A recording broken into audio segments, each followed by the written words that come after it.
सबसे पहले प्रमुख शासक का नाम है उदयन। इसे पांडुवंश का आदि पुरुष कहते हैं एवं संस्थापक कहते हैं। ध्यान से समझना है इसको।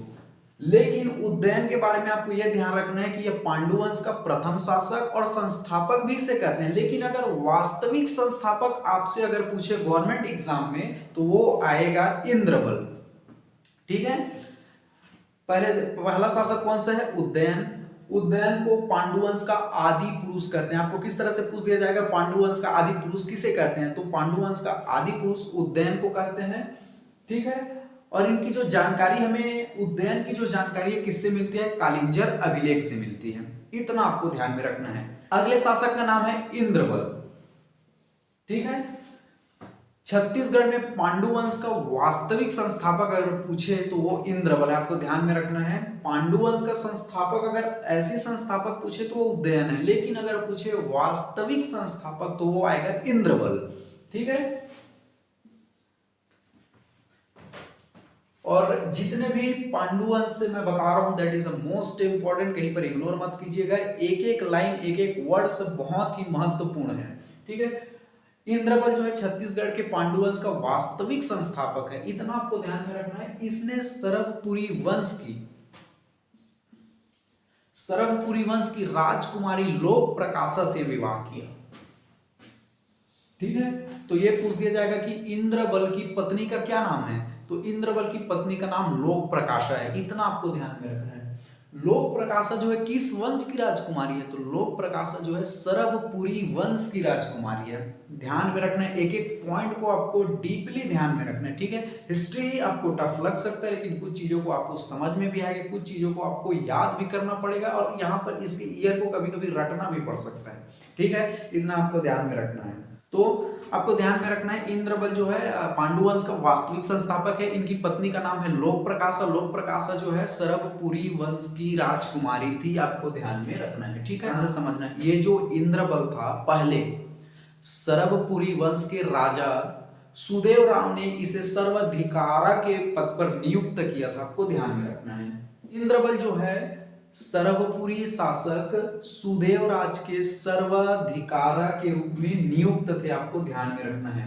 कहने का मतलब ये चीज है, ये जो इंद्रबल अभी जो शासक बना हुआ है पांडुवंश का, ये कभी जो है सरभपुरी संस्थापक सुदेवराज के सर्वाधिकारा के रूप में नियुक्त थे, उसके अंडर में कभी काम कर रहे थे। लेकिन इस इंद्रबल ने सरभपुरी वंश के अंतिम शासक को मार करके पांडुवंश की नींव रख दी।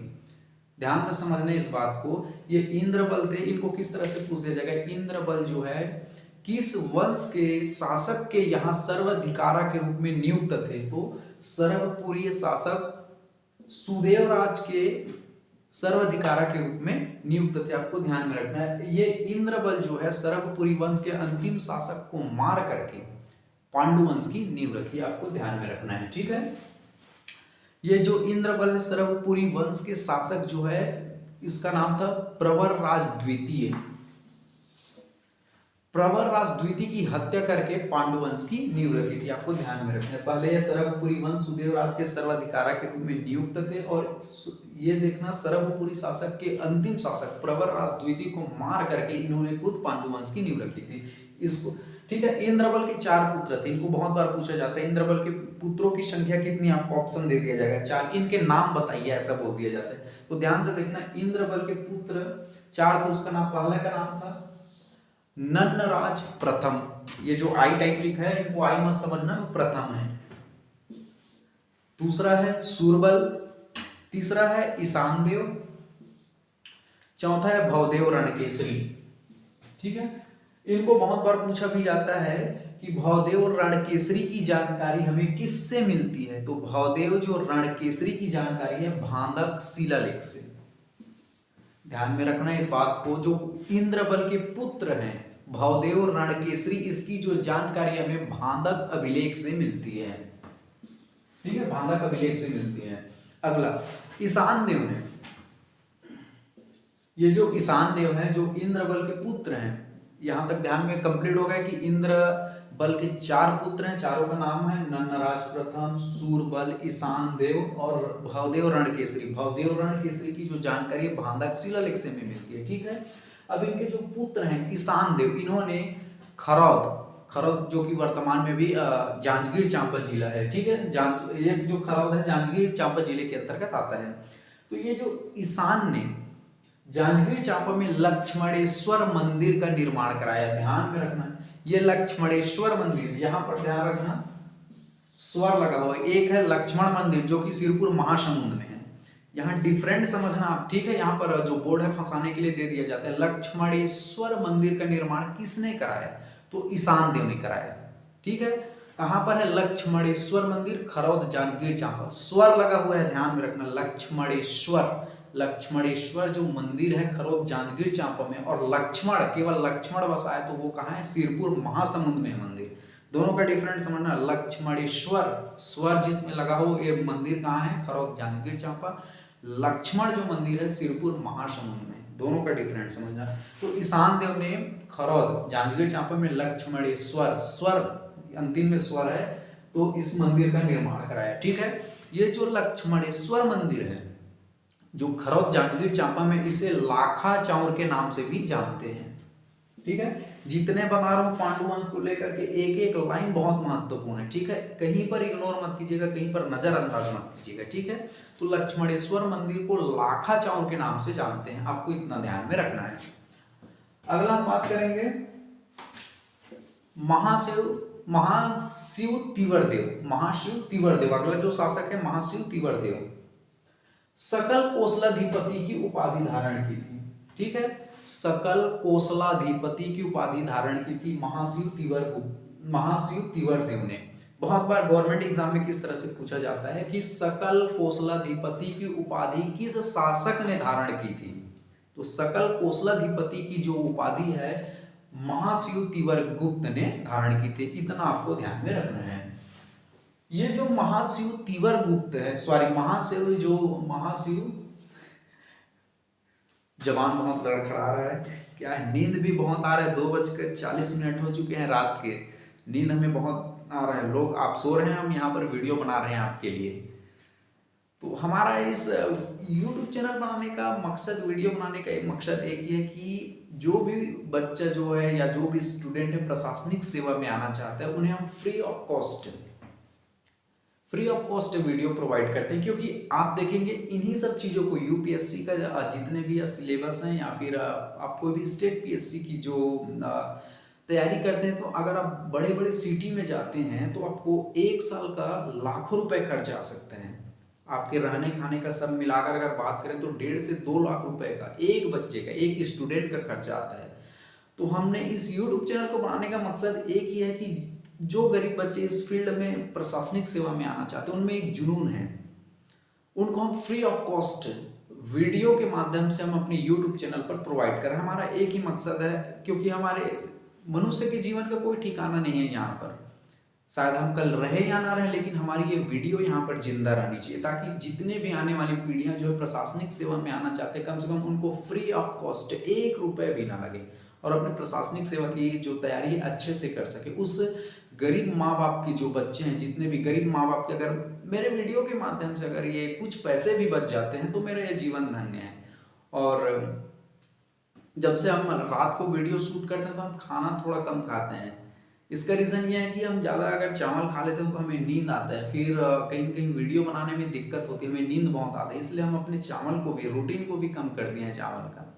हम केवल समर्पण है आपके लिए, और हमारा एक ही उद्देश्य है समाज सेवा का। इसमें से यूट्यूब में कल के दिन पर अगर रेवेन्यू भी आएगा तो इसका कम से कम 80% हम समाज सेवा पर लगा देंगे, क्योंकि मानव जीवन में कम से कम हमारी एक ही धारणा है, कम से कम पैसे उतने महत्वपूर्ण नहीं है जितने की इंसानियत महत्वपूर्ण है, ठीक है। और हमारा तो जितने भी हमारे वीडियो को देख रहे हैं, अभी सुन रहे हैं, हम आपसे अनुरोध करते हैं कि आप कहीं ना कहीं अपने इनकम का 1 या 2% जो है जरूर समाज सेवा में अच्छे कार्यों में लगाइए, ठीक है। ये चलिए आगे बढ़ते हैं, कहाँ पर आए थे, तो महाशिव जो है तिवरदेव, महाशिव तिवरदेव जो है सकल कोसलाधिपति की उपाधि धारण की थी, इतना आपको ध्यान में रखना है। इन्होंने अपने मुद्रा में गरुड़ चिन्ह अंकित किए थे, ठीक है, इन्होंने अपनी मुद्रा में गरुड़ चिन्ह अंकित किए थे, इतना आपको ध्यान में रखना है। अगला जो शासक का नाम है नन्नराज द्वितीय। नन्नराज द्वितीय, ठीक है, यहाँ पर ध्यान देखना, नन्नराज प्रथम है, यहाँ पर नन्नराज द्वितीय है। एक एक चीज को ध्यान से समझना है। यहाँ पर से नन्नराज द्वितीय को कोसला मंडलाधिपति, कोसला मंडलाधिपति की उपाधि धारण की थी। ध्यान से समझ, सकल कोसलाधिपति, सकल है शुरू में, ध्यान रखना, सकल कोसलाधिपति की उपाधि महाशिव तिवर्देव ने धारण की थी। नन्नराज द्वितीय ने कोसला मंडलाधिपति, कोसला मंडलाधिपति की उपाधि धारण की थी। दोनों का डिफरेंस समझना, महाशिव तिवरगुप्त सकल है शुरू में, सकल कोसलाधिपति, और ये नन्नराज द्वितीय कोसला मंडलाधिपति। इनको पूछा जाता है, ठीक है। इनको किस तरह से पूछ दिया जाएगा, कोसला मंडलाधिपति की जो उपाधि किसने धारण की थी, तो आपको ऑप्शन दे दिया जाएगा, इसलिए ध्यान रखना, ये सकल है, ये कोसला है, मंडलाधिपति है। अगला जो शासक का नाम है चंद्रगुप्त। सिरपुर के लक्ष्मण मंदिर में चंद्रगुप्त का उल्लेख मिलता है। ये जो सिरपुर के लक्ष्मण मंदिर है, सिरपुर महासमुंद में लक्ष्मण मंदिर है, इसी मंदिर में चंद्रगुप्त द्वितीय की हमें जानकारी मिलती है, चंद्रगुप्त की जानकारी मिलती है हमें, ठीक है। इतना आपको ध्यान में रखना है, जो चंद्रगुप्त जो शासक हुए इसकी जानकारी किस मंदिर से मिलती है, आपको इस तरह से क्वेश्चन आपको देखने को मिल सकता है, ठीक है। अगला जो शासक का नाम है हर्षगुप्त। हर्षगुप्त के विवाह मौखरी वंश के राजा सूर्य वर्मा की पुत्री रानी वासटा से विवाह, आपको ध्यान में रखना है। मौखरी वंश की जो राजा है सूर्य वर्मा की पुत्री वासटा से इनका विवाह हुआ है हर्षगुप्त का। हर्षगुप्त की पत्नी का क्या नाम है, हम ये कह सकते हैं, तो हर्षगुप्त की पत्नी का नाम है रानी वासटा, ठीक है। हर्षगुप्त की जब मृत्यु हुई तो इसकी जो पत्नी है रानी वासटा है, इन्होंने सिरपुर के जो लक्ष्मण मंदिर का निर्माण कराया। ध्यान से समझना, जब हर्षगुप्त की पत्नी का क्या नाम था, रानी वासटा था। जब हर्षगुप्त मर गया तो इसकी पत्नी ने लक्ष्मण मंदिर, जो कि सिरपुर महासमुंद में, लक्ष्मण मंदिर सिरपुर जो महासमुंद में, इस मंदिर का निर्माण कराया। और लक्ष्मणेश्वर मंदिर कहां पर है, यहाँ पर ध्यान से देखना, जो ईशान देव ने बनवाया लक्ष्मणेश्वर मंदिर खरौद जांजगीर चांपा में है, स्वर लगा हुआ है, ठीक है। हर्षगुप्त की पत्नी रानी वासटा ने लक्ष्मण मंदिर जो कि सिरपुर महासमुंद में है, इसका जो है निर्माण कराया। आपको ध्यान से इन बातों को समझना है, ठीक है। ईशान देव ने खरौद के लक्ष्मणेश्वर मंदिर का निर्माण कराया। ईशान देव थे लक्ष्मणेश्वर में, और केवल लक्ष्मण मंदिर का निर्माण किसने कराया, रानी वासटा ने कराया, ठीक है। लक्ष्मण जो मंदिर है सिरपुर जो महासमुंद में, इसका जो निर्माण है रानी वासटा ने कराया। लक्ष्मणेश्वर का ईशान देव ने कराया। ये कंफ्यूजन को दूर रखना, ठीक है। लक्ष्मणेश्वर और फिर लक्ष्मण में फंस जाओगे। लक्ष्मणेश्वर के ईशान देव जो कि खरौद जांजगीर चांपा में है, स्वर लगा हुआ है इसमें। इस लक्ष्मण जो है सिरपुर महासमुंद में हर्षगुप्त की पत्नी रानी वासटा ने कराया, ठीक है। ये जो मंदिर है लक्ष्मण जो मंदिर है सिरपुर का, ये विष्णु मंदिर है, आपको ध्यान में रखना है। यह मंदिर जो है भगवान विष्णु का मंदिर है, और यह लाल ईंटों से निर्मित नागर शैली में बना है। लाल ईंटों से निर्मित नागर शैली में बना है, आपको ध्यान में रखना है, ठीक है। अगले शासक का नाम है महाशिवगुप्त बाला अर्जुन, ठीक है। अगले शासक का नाम है, ध्यान से सुनना इसके नाम को, महाशिवगुप्त बाल अर्जुन। इसका नाम बाल अर्जुन इसलिए पड़ा क्योंकि ये जो है बचपन में धनुष विद्या में पारंगत थे, निपुण थे। बचपन में धनुष विद्या में पारंगत और निपुण होने के कारण इसका नाम पड़ा बाल अर्जुन, ठीक है। बचपन में धनुष विद्या में निपुण होने के कारण इसका नाम पड़ा बाल अर्जुन। महाशिवगुप्त बाल अर्जुन बहुत ही प्रतापी शासक रहे हैं, ठीक है। और ये पांडुवंशी शासकों में सबसे अधिक समय तक शासन किया, इतना आपको ध्यान में रखना है। पांडुवंशी शासकों में सबसे लंबे समय तक अगर शासन किया तो वो महाशिवगुप्त बाला अर्जुन थे, इतना आपको ध्यान में रखना। बहुत बार गवर्नमेंट एग्जाम में आपको इस तरह से पूछ दिया जाएगा कि पांडुवंशी शासक में सबसे लंबे समय तक किसने शासन किया, तो महाशिवगुप्त बाला अर्जुन ने। इसे बाल अर्जुन क्यों कहते हैं, क्योंकि ये बचपन में ही धनुष विद्या में बहुत ही पारंगत और निपुण थे, इसलिए इसे बाल अर्जुन, बाल का मतलब ऑलरेडी बचपन होता है, ठीक है। इसने परम महेश्वर की उपाधि धारण की थी, इतना आपको ध्यान में रखना। बहुत बार गवर्नमेंट एग्जाम में ये पूछ भी चुका है कि परम महेश्वर की उपाधि किसने धारण की थी, तो महाशिवगुप्त बाला अर्जुन ने। ठीक है। अगला इनके फैक्ट्स के बारे में बात करते हैं। इसने लक्ष्मण मंदिर को पूर्ण कराया। इससे पहले हमने देखा था हर्षगुप्त की जो पत्नी थी रानी वाष्टा, इसने लक्ष्मण मंदिर सिरपुर महासमुंद में है, इनको प्रारंभ करवाया था रानी वाष्टा ने, लेकिन उसके शासनकाल में कुछ काम बच गया था, इसे मतलब पूर्ण जो है महाशिवगुप्त बाला अर्जुन ने कराया। ठीक है, प्रारंभ जो है रानी वाष्टा ने कराया, लेकिन उस मंदिर को पूर्ण कंप्लीट किसने कराया? महाशिवगुप्त बाला अर्जुन ने। इस तरह से आपको पूछ दिया जाएगा प्रारंभ किसने किया, तो हर्षगुप्त की पत्नी रानी वाष्टा ने। ठीक है, लक्ष्मण के सिरपुर मंदिर को, और लक्ष्मण के जो सिरपुर मंदिर को कंप्लीट किसने कराया, पूर्ण किसने कराया, तो महाशिवगुप्त बाला अर्जुन ने। ठीक है, लक्ष्मण मंदिर को पूर्ण कराया। ठीक है, प्रारंभ हर्षगुप्त की पत्नी रानी वाष्टा ने किया। ये छोटी छोटी बात, छोटी छोटी डीपली बातों को आपको ध्यान में रखना है। ठीक है, अगला बात करेंगे, महाशिवगुप्त के टोटल 27 ताम्र पत्र मिले हैं, आपको ध्यान में रखना है। महाशिवगुप्त को आपको ऑप्शन में दे दिया जाएगा, महाशिवगुप्त बाला अर्जुन के कितने ताम्र पत्र मिले, तो 27। ठीक है, और इसी के शासन काल में छत्तीसगढ़ को स्वर्णिम काल कहा जाता है। बहुत बार गवर्नमेंट एग्जाम में ये पूछ भी चुका है, स्टेटमेंट में आपको कथन में दिया जाता है कि किसके शासन काल में छत्तीसगढ़ को स्वर्णिम काल कहा जाता है, तो महाशिवगुप्त बाला अर्जुन के शासन काल में छत्तीसगढ़ को स्वर्णिम काल कहा जाता है। स्वर्णिम काल इसलिए कहा जाता है क्योंकि जब इनका शासन चल रहा था तो सभी क्षेत्रों में खूब बढ़ चढ़कर विकास हुआ, इसीलिए इसके शासन काल के समय को स्वर्णिम काल कहा जाता है। इसका रीजन समझ आया, हर क्षेत्र में खूब विकास हुआ। ठीक है, इसीलिए इसके शासन काल को स्वर्णिम काल कहते हैं। ठीक है, बाला अर्जुन, महाशिवगुप्त जो बाला अर्जुन थे सहिष्णु थे, सहिष्णुता थे। सहिष्णुता का मतलब होता है सभी धर्मों का आदर करने वाला, अपने धर्म को मानने के साथ साथ दूसरे धर्म का भी खूब प्रचार करते थे, दूसरे धर्मों का सम्मान करते थे, आदर करते थे, और उनके अलग अलग धर्मों का मंदिर भी इन्होंने बनाया, इसलिए इसे सहिष्णुतावादी बोलते हैं। इतना आपको ध्यान में रखना है। बाला अर्जुन जो है सहिष्णु में श्रेष्ठ थे। सहिष्णु का मतलब होता है सभी धर्मों का आदर करने वाला। ठीक है, इन्होंने बौद्ध धर्म, सिरपुर में अनेक बौद्ध विहार जो है, बौद्ध विहार का निर्माण भी कराया, बौद्ध विहार का निर्माण कराया। शैव धर्म, इसने अनेक शिव मंदिर का भी निर्माण कराया। कहने का मतलब ये चीज है कि ये हर धर्म के मंदिरों का प्रचार प्रसार कर रहे हैं, हर धर्म का आदर कर रहे हैं। ठीक है, इसलिए इसे सहिष्णु में श्रेष्ठ कहा गया है, आपको ध्यान में रखना है। शैव धर्म, महाशिवगुप्त बाला अर्जुन ने बहुत से शिव मंदिर बनाए हैं, उनके नाम है जैसे गंधेश्वर महादेव मंदिर। गंधेश्वर महादेव जो मंदिर है सिरपुर में, आपको ध्यान में रखना है। ठीक है, सिद्धेश्वर महादेव मंदिर पलारी, आपको ध्यान में रखना है। बहुत बार गवर्नमेंट एग्जाम में इसको पूछा जाता है, सिद्धेश्वर महादेव मंदिर। ठीक है, पलारी। गंधेश्वर महादेव मंदिर सिरपुर, ये आपको ध्यान में रखना है। अगला हम बात करेंगे, जब बाला अर्जुन का जब शासन काल चल रहा था, महाशिवगुप्त बाला अर्जुन का शासन चल रहा था, तो इस समय चीनी यात्री वेनसांग जो है हमारे छत्तीसगढ़ आए थे 639 ईसा में, और उन्होंने मल्हार और सिरपुर क्षेत्र में क्या किया, भ्रमण किया।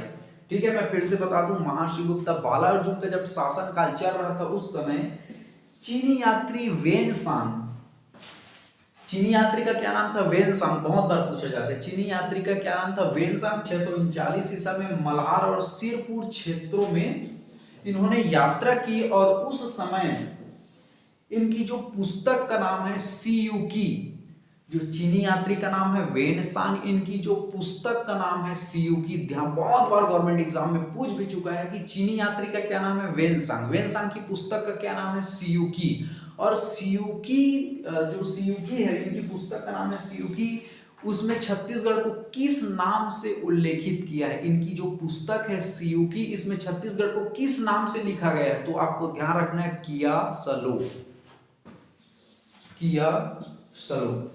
फिर से मैं बता दूं, चीनी यात्री का नाम है वेनसांग, वेनसांग की पुस्तक का क्या नाम है, वेनसांग की जो पुस्तक का नाम है सीयूकी, और इस सीयूकी जो पुस्तक में हमारे छत्तीसगढ़ को कियासलो के नाम से लिखा गया है, ये चीनी यात्री जो वेनसांग है। ठीक है, आपको इतना आपको ध्यान में रखना है। इस तरह से आपके जो पांडुआ से कंप्लीट हो जाते हैं, अगर आपने ध्यान से कर लिया तो इससे बाहर कुछ भी आएगा नहीं। ठीक है, चलिए वीडियो से अलविदा लेते हैं, तब तक के लिए जय हिंद।